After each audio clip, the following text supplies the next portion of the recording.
Good morning, student. Welcome back to the chemistry class. Okay, आप लोग जो है कि कोऑर्डिनेशन कंपाउंड पढ़ रहे हैं और इस कोऑर्डिनेशन कंपाउंड में हम लोगों ने कोऑर्डिनेशन कंपाउंड की डेफिनेशन साथ साथ डबल साल्ट, सिंपल साल्ट भी जान लिया। हम लोगों ने जो है कि टर्मिनोलॉजी जान ली थोड़ी। उस टर्मिनोलॉजी में हम लोगों ने ये देखा कि क्या क्या टर्म्स जो होते हैं, इम्पोर्टेंट टर्म्स जो इसमें यूज़ होते हैं। ठीक है, कुछ चीज़ें जो हम लोग एक बार रिवाइज कर लेंगे। जैसे कोऑर्डिनेशन एंटिटी के बारे में हम लोग जान गए कि कोऑर्डिनेशन एंटिटी क्या होता है। स्क्वायर ब्रैकेट के अंदर जो चीज़ें इंक्लूड होती हैं वो क्या होता है, कोऑर्डिनेशन एंटिटी होता है। कोऑर्डिनेशन एंटिटी तीन प्रकार की होती है, ये हम लोग जान गए, कैटायनिक, एनायनिक एंड न्यूट्रल। उसके बाद हम लोगों ने देखा कि सेंट्रल एटम क्या होता है, लिगेंड्स क्या होते हैं, लिगेंड्स कितने प्रकार के होते हैं, ये हम लोगों ने जाना। ठीक है, तो इसमें कोई डाउट नहीं है, किसी को कोई प्रॉब्लम नहीं होनी चाहिए। लिगेंड्स थोड़ा सा दोहराते हुए हम आगे की ओर बढ़ेंगे। इसमें लिगेंड क्या होते हैं, लिगेंड कुछ ऐसे स्पीसीज होते हैं जो कि आयनिक भी हो सकते हैं, जो न्यूट्रल भी हो सकते हैं।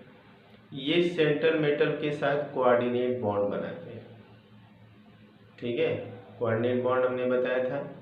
इसमें लोन पेयर डोनेशन होता है। एक जो है कि मॉलिक्यूल्स यानी लिगेंड जो होते हैं लोन पेयर डोनेट करते हैं किसको, सेंट्रल मेटल को। ठीक है, और इसके बाद हम लोग लिगेंड में मोनोडेंटेड लिगेंड देख लिए।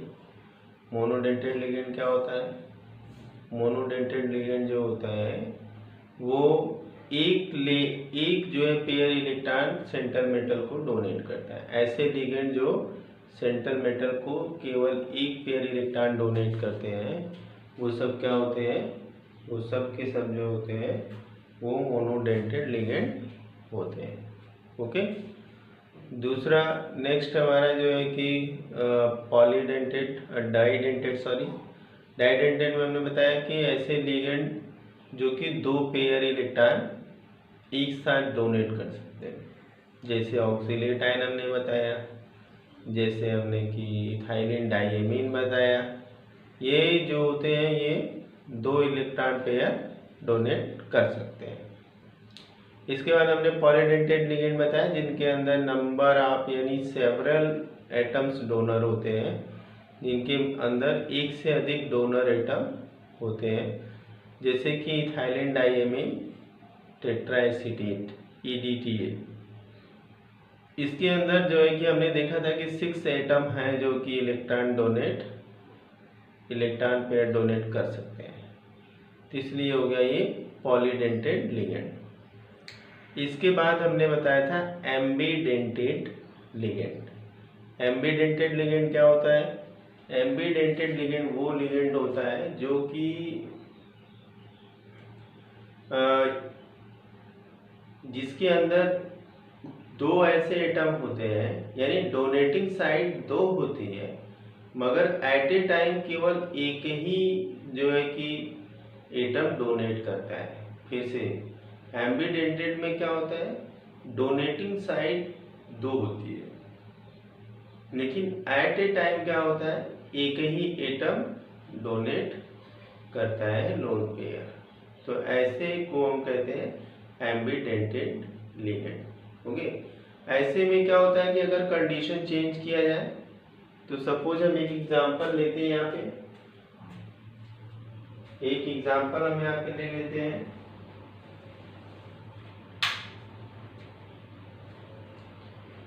एग्जांपल हम ये ले लेते हैं कि सपोज ये NO2,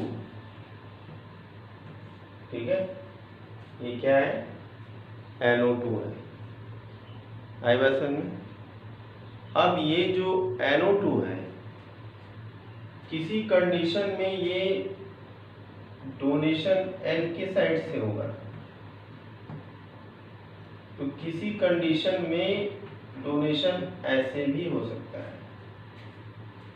ठीक है, किसी साइड कंडीशन में डोनेशन ऐसे हो सकता है, तो किसी कंडीशन में डोनेशन इस तरह से हो सकता है। ये डिपेंड किसके ऊपर करता है? ये डिपेंड करता है कि अवेलेबिलिटी ऑफ द ऑर्बिटल, जो हमारा ट्रांजिशन मेटल है उसका कितना ऑर्बिटल अवेलेबल है उसके ऊपर डिपेंड करता है। और एक बात और भी डिपेंड करता है कि हमारा जो लिगेंड है और जो हमारा जो सेंटर मेटल है उसके बीच का इंटरेक्शन कैसा है, उसके ऊपर डिपेंड करता है। आई बात समझ में?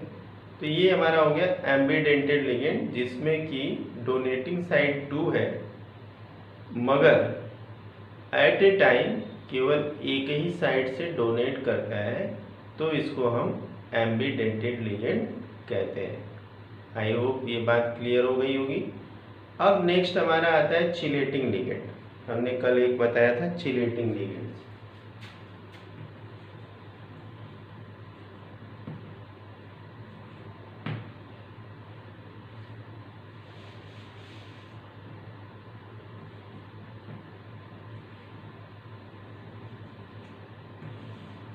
चिलेटिंग लिगेंड्स, अब देखो चीला मीन्स क्या होता है?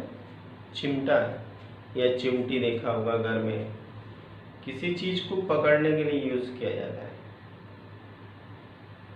जैसे कि बायो में फोर्सेप होती है, फोर्सेप से हम किसी चीज को स्लाइड को पकड़ना हो, कवर स्लिप को पकड़ना हो तो या सेक्शन को पकड़ना हो तो हम फोर्सेप यूज करते हैं। घर में क्या होता है, तवे को आग पर से उतारना होता है स्टोव पर से, तो हम लोग उसके लिए चिमटा यूज करते हैं। वैसे यहाँ चिलेटिंग लिगेंड ऐसे लिगेंड होते हैं जिनमें डोनेटिंग साइड एक से अधिक होती है। डोनेटिंग साइड एक से अधिक होती है, तो जब एक ही लिगेंड के अंदर एक से अधिक डोनेटिंग साइड है तो वो सेंट्रल मेटल को हर तरफ से सराउंड कर लेगा, हर तरफ से सराउंड कर लेगा। तो इस तरह के जो लिगेंड जो है वो सराउंड कर लेते हैं सेंट्रल मेटल को, ठीक है, जिनके अंदर की डोनेटिंग साइड एक से अधिक है, तो वो चिलेटिंग लिगेंड कहे जाते हैं। और इन चिलेटिंग लिगेंड्स के कारण जो है स्टेबिलिटी ऑफ कंपाउंड बढ़ जाता है, एक तरह से साइक्लिक स्ट्रक्चर बन जाता है। उस साइक्लिक स्ट्रक्चर के कारण जो है कि वो फर्मली कैप्चर हो जाते हैं, यानी बहुत स्ट्रांगली जो है कि कैप्चर हो जाते हैं। समझ आया? चिलेटिंग लिगेंड्स वो होते हैं जिनमें डोनेटिंग साइड एक से ज़्यादा होती है। क्लियर है बात? चिलेटिंग लिगेंड्स वो होते हैं जिनके अंदर डोनेटिंग साइड एक से ज़्यादा होती है। ऐसे कंडीशन में जो सेंट्रल मेटल होता है वो साइक्लिक फॉर्म में हो जाता है, या हम ये कह सकते हैं कि जो हमारा लिगेंड है वो साइक्लाइजेशन कर देता है, और उस साइक्लाइजेशन के कारण हमारा सेंट्रल मेटल जो है पूरी तरह से सराउंड हो जाता है। कहने का मतलब ये है कि जैसे सपोज ये मेटल हमारा है, अब यहाँ पे हमारा कोई लिगेंड है जिसके पास हर तरफ से डोनेटिंग साइड है, ये हमारा लिगेंड है, ठीक है, ये हमारा सेंट्रल मेटल है, ठीक। अब ये मेटल हर साइड से पकड़ा हुआ है,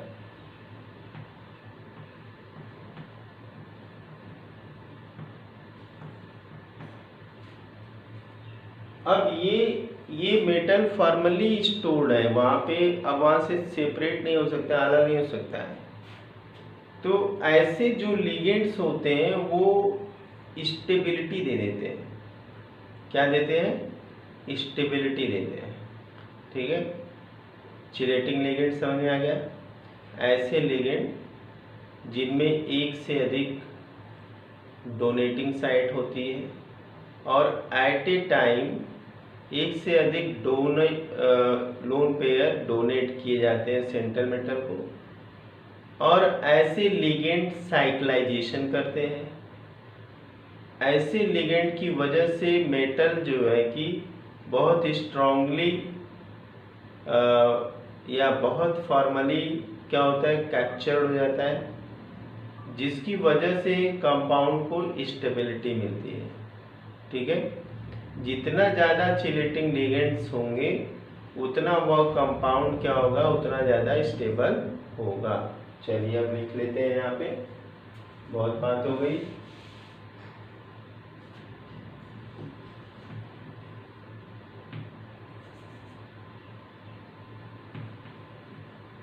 बाई और polydentate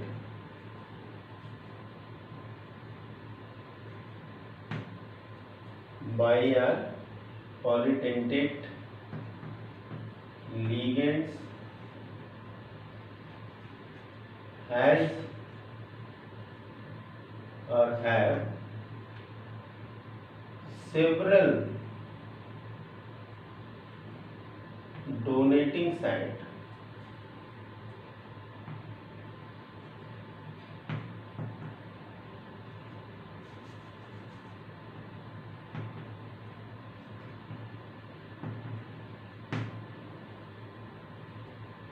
and they cause cyclization.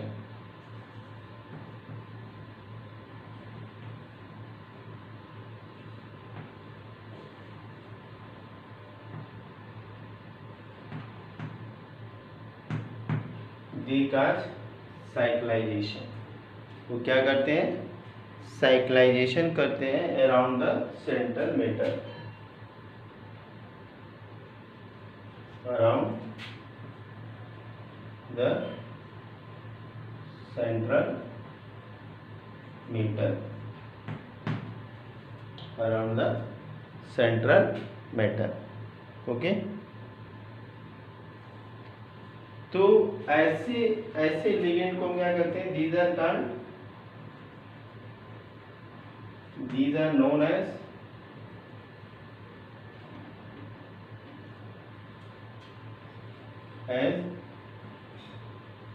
chelating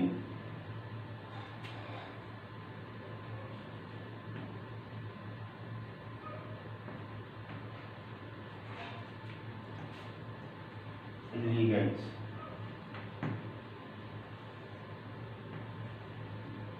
Okay, these are known as chelating ligands.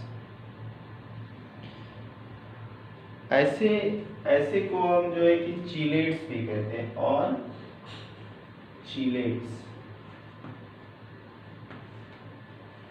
Okay, these are also known as chelates.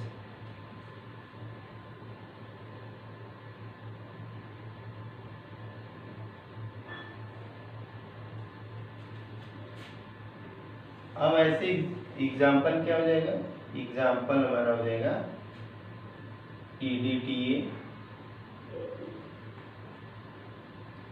Ethylene diamine,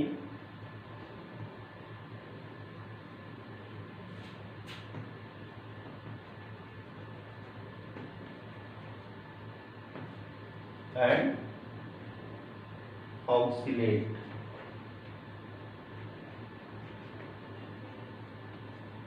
Okay, these are the chelating ligands. Okay, have you noted? I hope बात अच्छे से समझ में आ गई होगी, chelating ligands क्या होते हैं। चलो इसको इरेज कर देते हैं।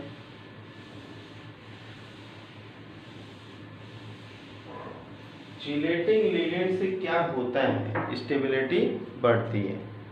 More the number of chelating group, more the number of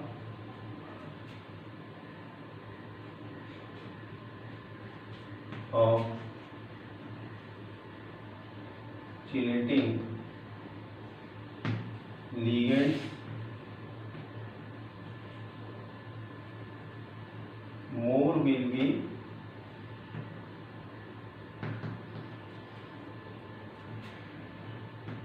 stability.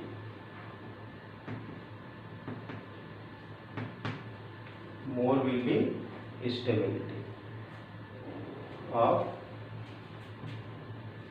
coordination compound.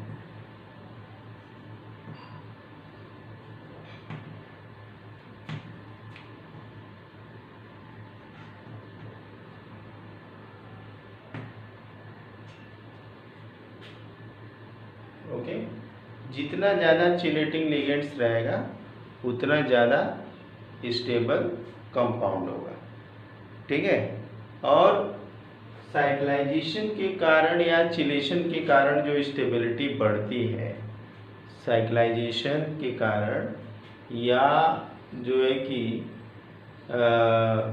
Chelation के कारण जो स्टेबिलिटी कंपाउंड की बढ़ती है, इसको हम चिलेटिंग इफेक्ट या चिलेट इफेक्ट कहते हैं, ठीक है। Stability due to chelation, stability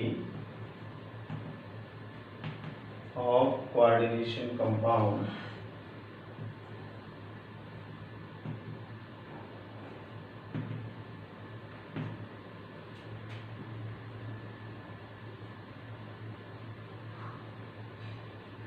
compounds due to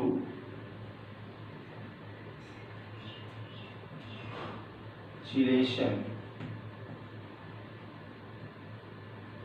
is known as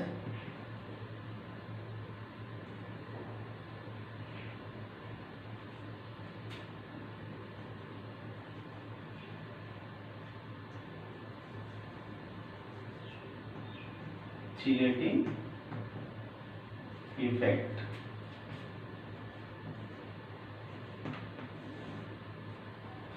इसको हम क्या कहते हैं? चिलेटिंग इफेक्ट कहते हैं, या चिलेट इफेक्ट भी कहीं लिखा है, और चिलेट इफेक्ट।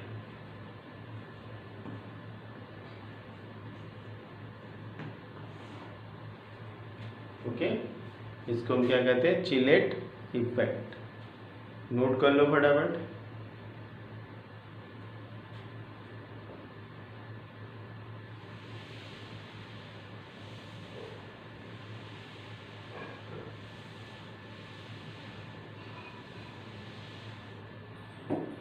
अब नेक्स्ट एक हमारा इंटरेस्टिंग लिगेंड है, वो है पाई एसिड लिगेंड। पाई एसिड लिगेंड।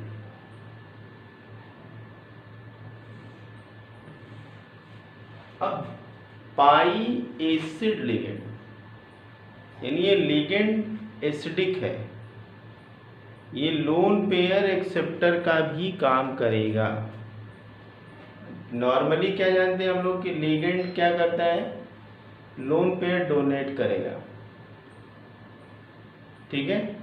और लोन पेयर डोनर क्या होते हैं? लेविस बेस होते हैं। लोन पेयर डोनर क्या होते हैं? लेविस बेस होते हैं।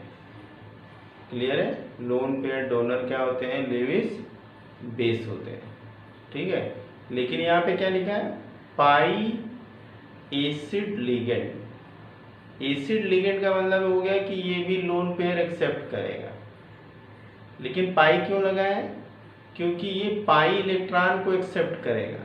कहाँ से करेगा? सेंट्रल मेटल से। कहाँ से? सेंट्रल मेटल से। वहाँ पे क्या होगा? बैक बॉन्डिंग होगी। वहाँ पे क्या होगी?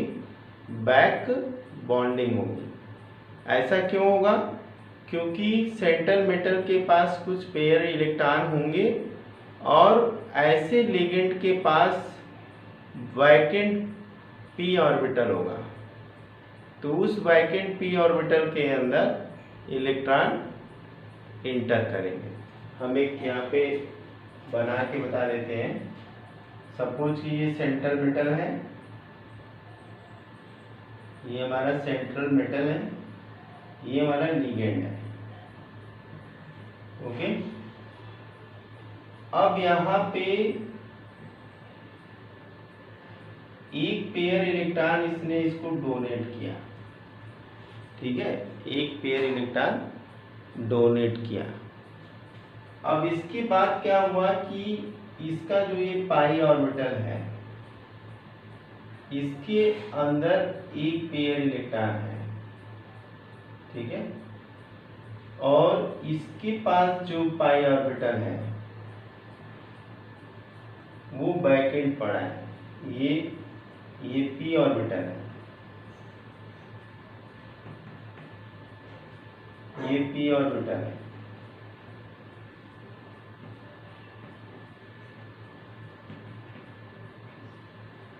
अब अगर ये इलेक्ट्रॉन इधर शिफ्ट कर दे, ओके, यानी कि यहाँ पे कुछ कंडीशन ऐसे आ जाए,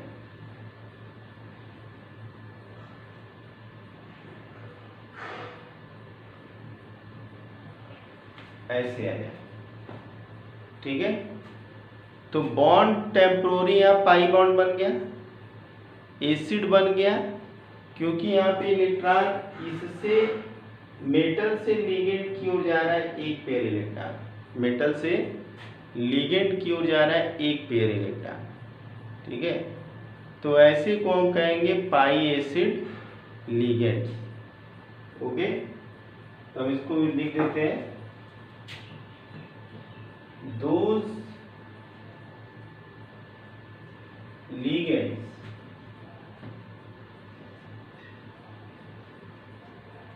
which accept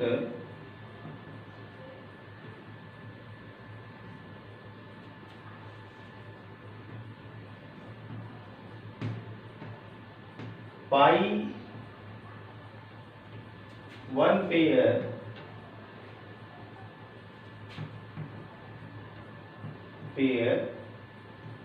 pi electron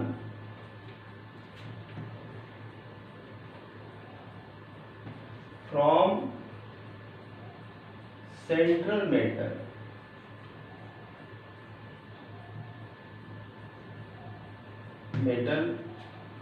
atom are known as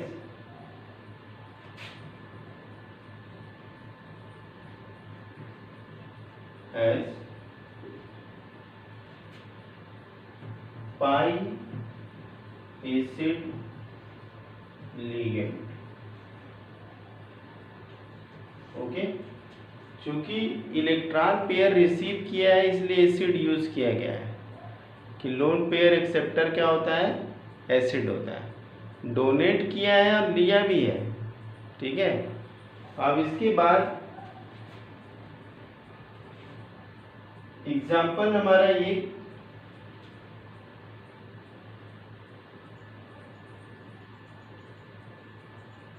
carbon monoxide CO act as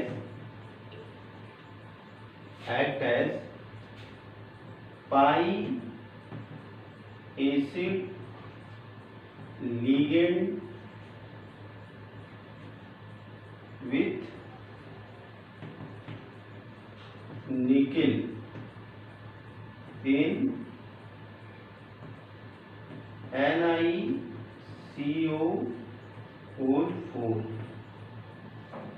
okay.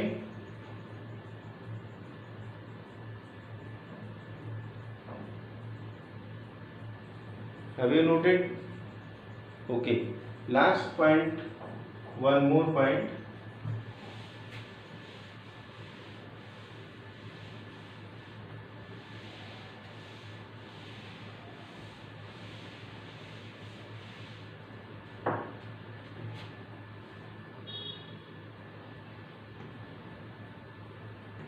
Bonding or donation of a pair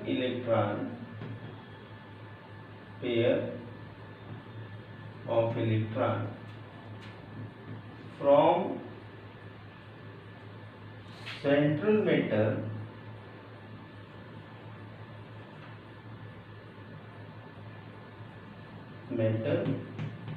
to ligand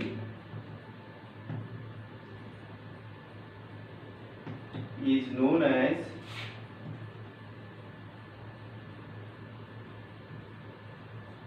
back bonding,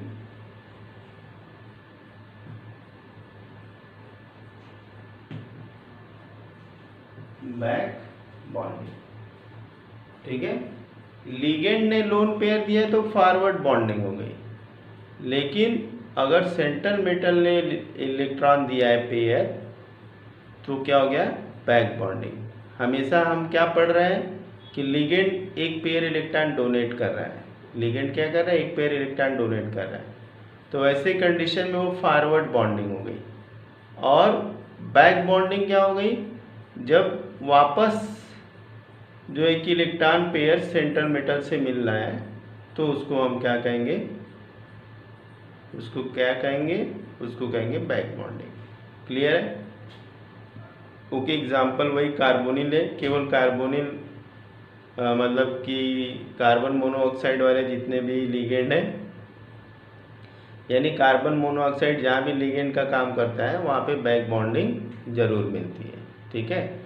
वहीं पे हमें बनाना बॉन्ड भी मिलता है, लेकिन हम लोग इसको आगे अभी पढ़ेंगे, ठीक है। नेक्स्ट हम आते हैं थोड़ा सा कोऑर्डिनेशन कंपाउंड। नेक्स्ट हमारा टर्म है coordination number, coordination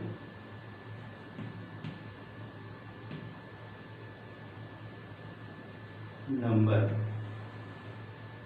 coordination number क्या होता है, CN, ठीक है। कोऑर्डिनेशन नंबर क्या होता है, number of pair electron donated bye ligands to the central metal is known as coordination number. Number of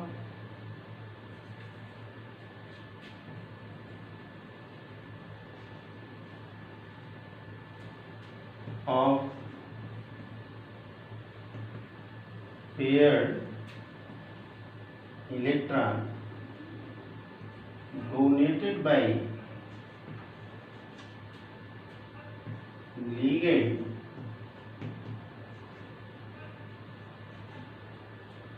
to central metal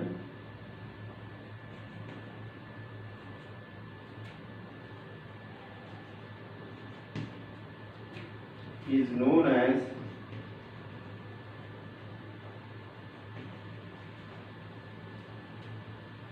coordination number.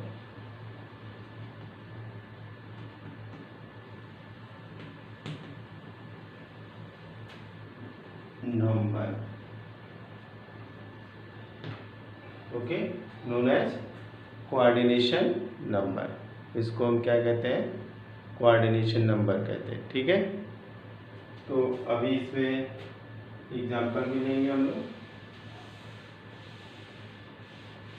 जो monodentate ligand होंगे, जो मोनोडेंटेड लिगेंड है, फॉर एग्जांपल पहले example ले लेते हैं, जैसे Cl6 2-, तो यहाँ पे ये क्या है, कोऑर्डिनेशन नंबर 6 है, coordination number equal to, shortcut बना लेते हैं इसका, Cl इक्वल टू 6, यहाँ पे 6 लगे हैं तो क्या हो गया, ठीक है। अब यहाँ पे अगर in case of monodentate,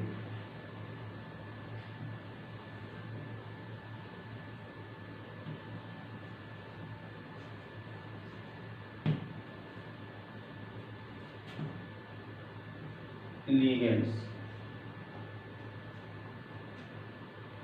coordination number equal to कितना हो जाएगा, coordination number equal to number of ligands,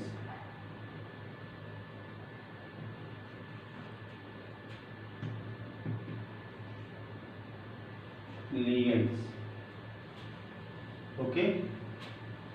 next in case of polydentate ligands,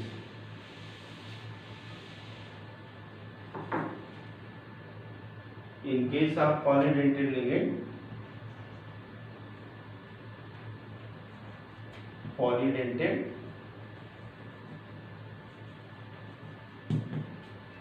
ligands equal coordination number equal to क्या हो जाएगा, number of ligand into density, number of ligands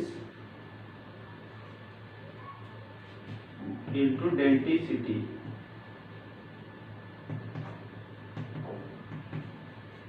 okay, तो ये coordination number हो गया बच्चों। तो कल हम इसके आगे विथ एग्जांपल देखेंगे। Have a nice day.